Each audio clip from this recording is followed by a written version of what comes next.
Welcome to Stellar Narratives. Japan is home to the oldest continuous monarchy on Earth. One imperial family, one unbroken line of succession stretching back more than 2,000 years. In this video, we are counting down the 10 most remarkable Japanese emperors in history.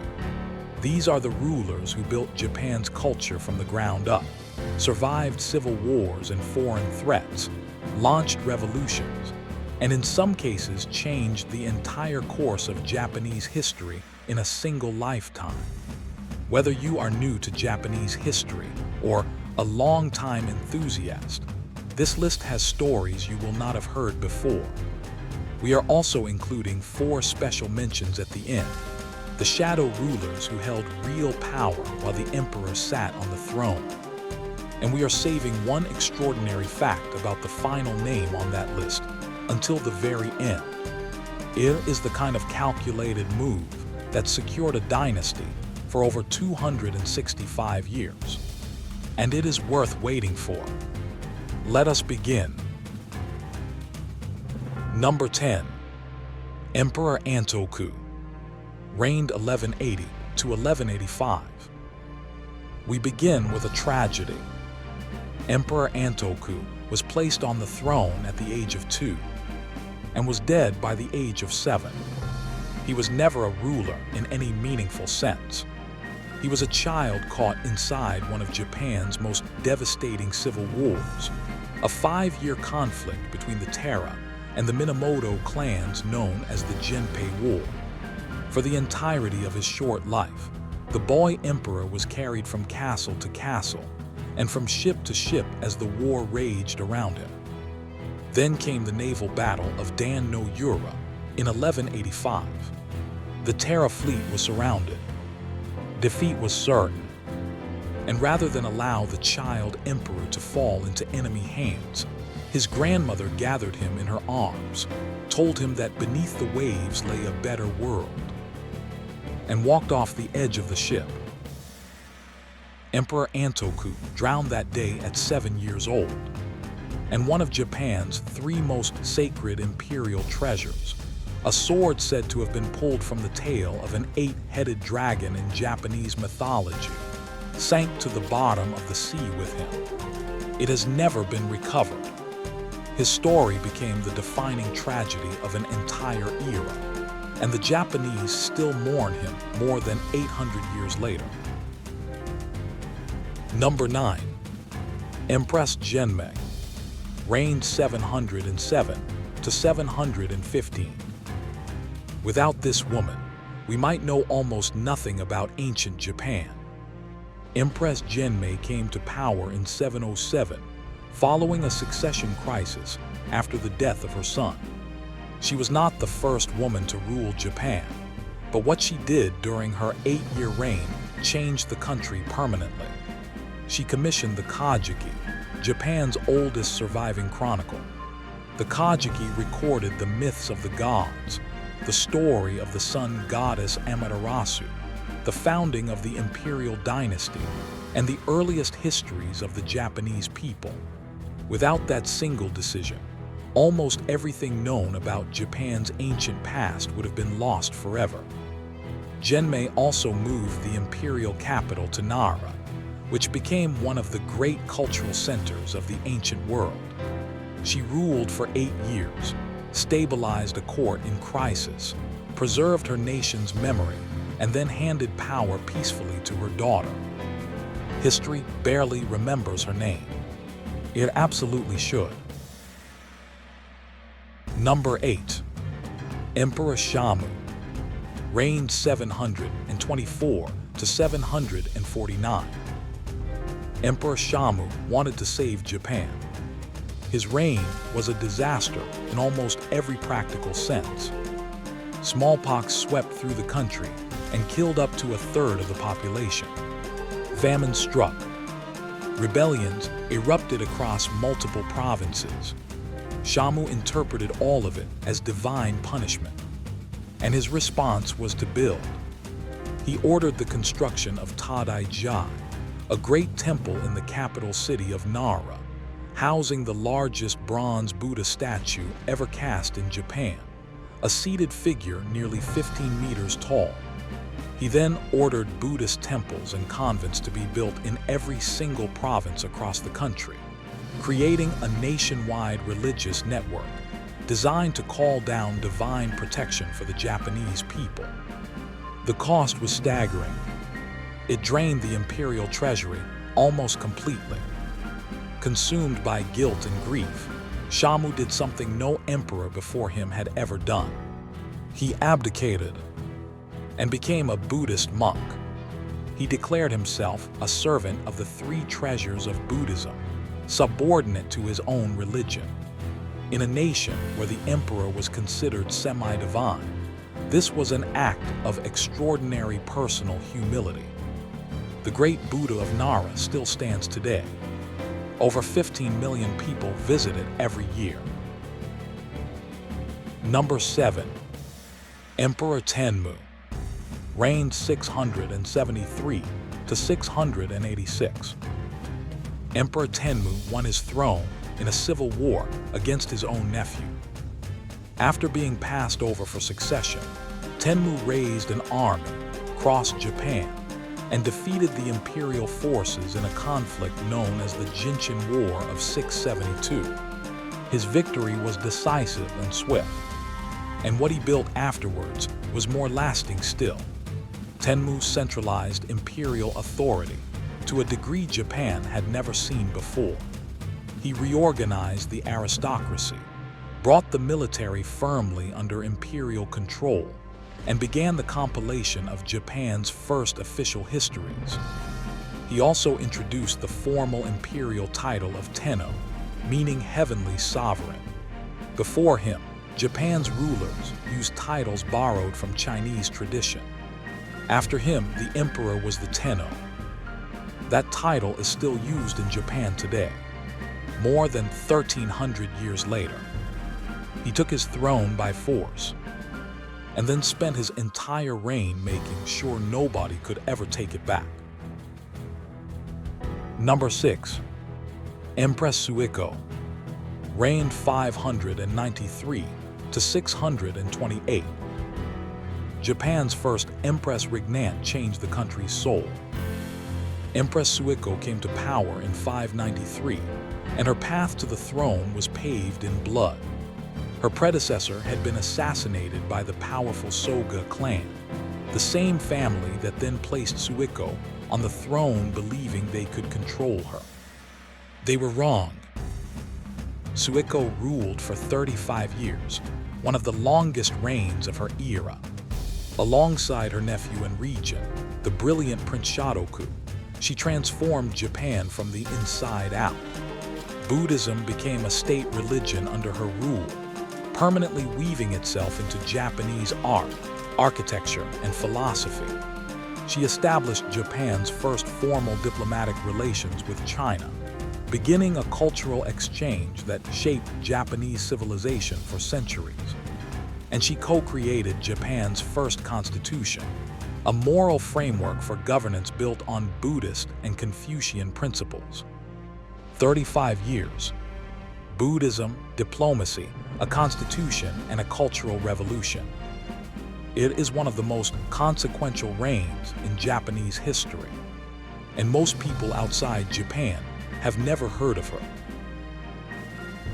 Number 5. Emperor Go-Daigo, reigned 1318 to 1339. This is the story of a man who won everything, threw it all away, and refused to admit defeat even as he lay dying in exile. By the time Go-Daigo came to power, Japan's emperors had been political puppets for over a century. The Kamakura shogunate held all real authority. Go-Daigo was not interested in ceremony. He spent years plotting to overthrow military rule. His first attempt in 1324 failed, and he was exiled. He escaped. His second attempt in 1331 also failed. He was exiled again, this time to remote islands far off the Japanese coast. He escaped again. By 1333, he had done what no emperor had managed in over a century. He destroyed the Kamakura shogunate and took back real political power. Then he made one catastrophic mistake. He forgot to reward the warriors who had fought for him. The samurai clans that had risked everything expected land, titles, and recognition. Go-Daigo was more interested in restoring ancient court traditions. One general named Ashikaga Takoji got tired of waiting. He turned against Go-Daigo, drove him from the capital, and established a new shogunate. Go-Daigo fled to the mountains. He set up a rival court. He declared that he was the only legitimate ruler of Japan. He died in exile in 1339, still refusing to surrender. He failed completely, and he is still one of the most romanticized figures in all of Japanese history. Number 4. Emperor Kanmu, reigned 781 to 806. Emperor Kanmu made one decision that shaped Japan for the next 1,200 years. He moved the capital. In 794, Kanmu relocated Japan's imperial seat to a brand new city built from scratch. He called it Heian-Kaiyo. Today the world knows it as Kyoto. It remained Japan's imperial capital until 1869. Over 1,000 years. The reason Kyoto is home to the greatest concentration of temples, palaces, and traditional culture in all of Japan, Kanmu moved partly to escape the Buddhist monasteries in Nara, which had grown so politically powerful that one monk had actually attempted to seize the throne. His solution was to leave them behind entirely and build somewhere new. He also expanded Japan's northern territory through military campaigns that secured the country's frontiers for generations.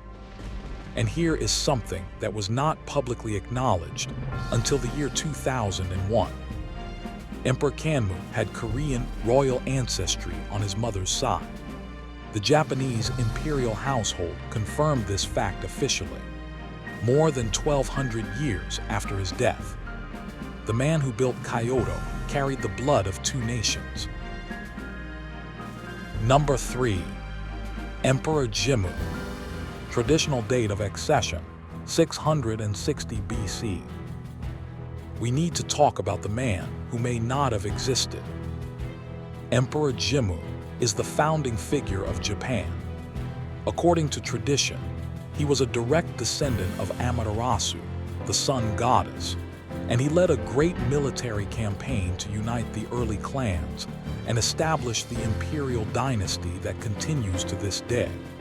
His accession date, the 11th of February 660 BC, is still observed in Japan as National Foundation Day.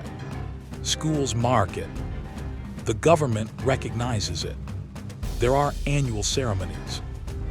Historians believe almost none of the specific details are literally true. Jimmu may have been a real chieftain whose story was mythologized over centuries. He may be a composite of several leaders. He may be entirely legendary. But here is why he belongs near the top of this list. Every emperor in Japanese history, from Empress Suiko to Emperor Meiji, to the current Emperor Naruhito reigning today, has drawn their legitimacy from Jimmu, the unbroken line that historians describe as the world's oldest continuous hereditary monarchy. Begins with him. Whether he existed or not, he is the foundation of one of the most enduring institutions in human history. Some legacies are so powerful, they do not need to be verified. Number 2. Emperor Showa Hirohito, reigned 1926 to 1989. No emperor on this list divides opinion more sharply than Hirohito. He reigned for 63 years, the longest of any Japanese emperor in recorded history. He witnessed Japan transform from a militaristic empire into a smoldering ruin, and then into the world's second largest economy. He lived through more history than almost any ruler of the 20th century. And the question that historians have never fully answered is, how much of that history did he choose? Japan's military expansion in the 1930s, the invasion of China, the attack on Pearl Harbor, the Nanking Massacre, and the biological warfare program known as Unit 731, all of it happened while Hirohito sat on the throne. Was he a powerless figurehead who could not stop the generals? Or was he an active participant who chose not to? The honest answer is that we still do not know. Documents were destroyed after the war. American authorities made a deliberate decision to protect Hirohito from prosecution, calculating that his cooperation was essential to Japan's reconstruction. He was never charged. He never publicly apologized. What we do know is that on the 15th of August 1945, millions of Japanese people gathered around radios to hear something that had never happened in all of Japanese history. The emperor was going to speak. Most Japanese people had never heard his voice.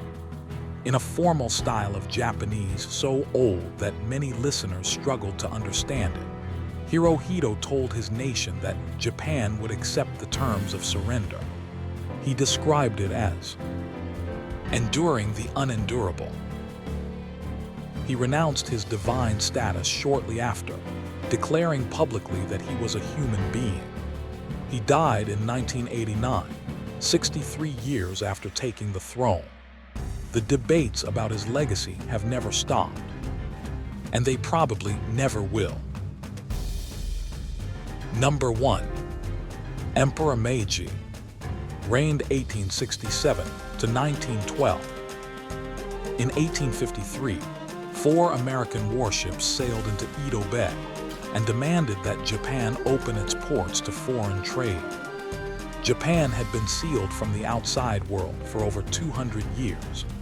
By law, foreign ships were turned away. Foreign trade was almost entirely banned, and Japanese citizens were forbidden from leaving the country. The Japanese looked at those warship cannons and understood something terrifying. The world had moved on without them, and if Japan did not change, Japan would be colonized. This is the world Emperor Meiji inherited. He came to power at 14 years old, in the middle of a revolution that toppled the Tokugawa shogunate after 2.5 centuries of military rule. What followed was one of the fastest and most dramatic national transformations in the history of the world. Within a single generation, Japan built a modern army and navy. It laid thousands of miles of railway track. It established universities, newspapers, a banking system, and a constitutional government. It sent hundreds of students abroad to study Western science, law, medicine, and military strategy, and brought foreign experts to Japan to teach in return. The samurai class was abolished entirely. Men who had spent their entire lives mastering the sword were told their way of life was finished. Some accepted it. Others did not. In 1877, a rebellion of the Old Guard was crushed by Japan's new conscript army. The Old Japan fought the New Japan. The New Japan won.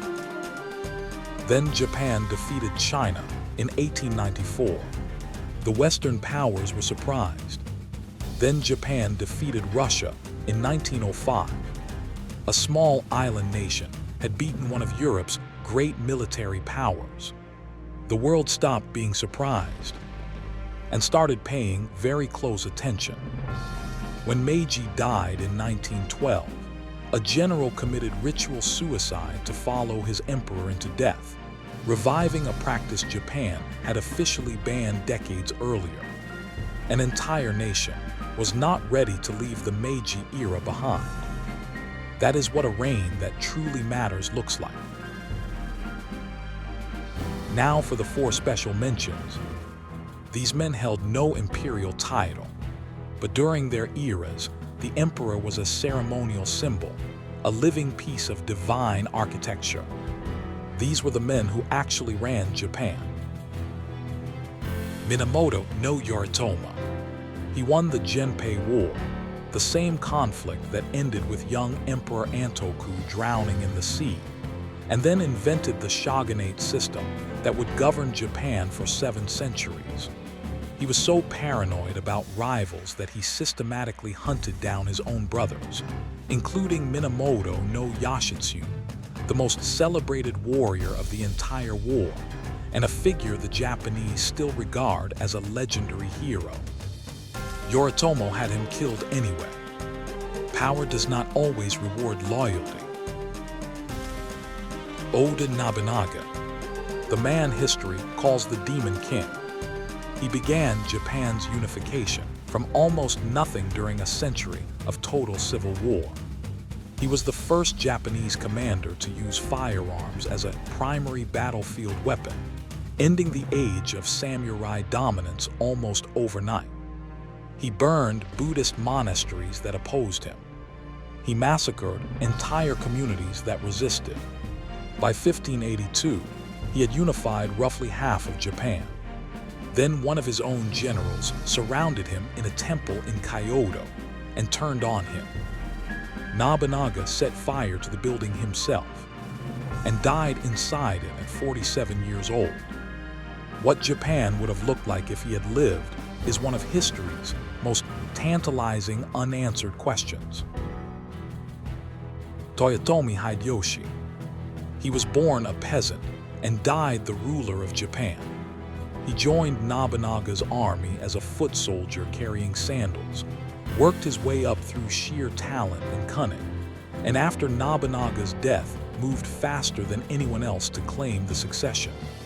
He completed Japan's unification, a genuine rags to riches story. But his final years were consumed by catastrophic ambition.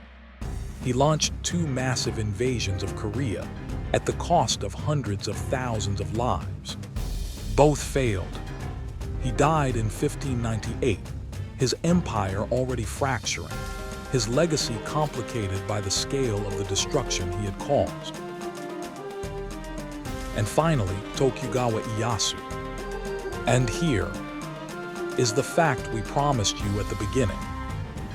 Ieyasu had waited his entire career. He survived as an ally of Nobunaga.